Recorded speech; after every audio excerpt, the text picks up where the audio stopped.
টেস্টটা মনে হচ্ছে গাছের মতো। না গাছের মতো না, মনে হচ্ছে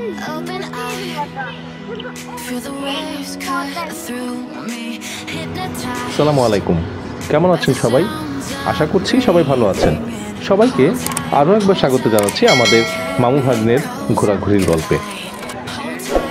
ঠিক কোথায় ঘুরতে গিয়েছি যদি বুঝতে পারেন তাহলে অবশ্যই কমেন্ট বক্সে জায়গাটির নাম লিখে যাবেন।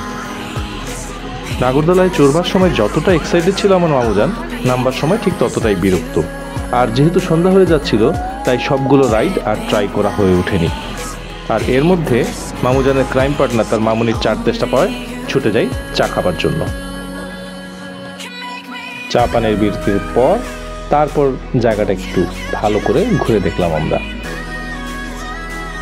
চারপাশের পরিবেশ এবং বিভিন্ন জায়গার রান্নার আয়োজন দেখে নিশ্চয়ই এতক্ষণে ঠিকই ধরে ফেলেছেন আমরা ঠিক কোন জায়গায় বেড়াতে গিয়েছিলাম। আমরা গিয়েছিলাম পূর্বাচল নীলা মার্কেটে। পরন্ত বিকেলে ছিটা রুটি হাঁসের মাংসের লোভ সামলাতে না পেরে আমরা বসে পড়লাম একটা খাবারের দোকানে। নাইম ভাইয়ের হাঁসের মাংসের দোকান। দোকানে তখন চলছে জমজমাট রান্নার আয়োজন, বিভিন্ন রকমের রান্না চলছে। ঢাকা শহরের বিভিন্ন জায়গা থেকে বিভিন্ন সময় বিভিন্ন ভ্রমণ পিয়াসীরা আসেন তাদের রসনা বিলাসের জন্য এই নীলা মার্কেটে। রুটি আর মাংস তৈরি হতে হতে আমি আর মামুজান চারপাশটা ঘুরে ফিরে একটু দেখে নিলাম। ঘোরাঘুরির পর এসে দেখি অলরেডি আমার মামুজান তার খাবার নিয়ে বসে গেছেন। খাবার খাওয়ার পর মামুজানকে জিজ্ঞেস করলাম আমার খাবারটা খেতে কেমন লেগেছে।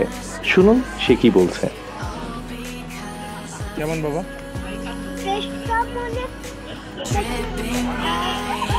অনেক মজা।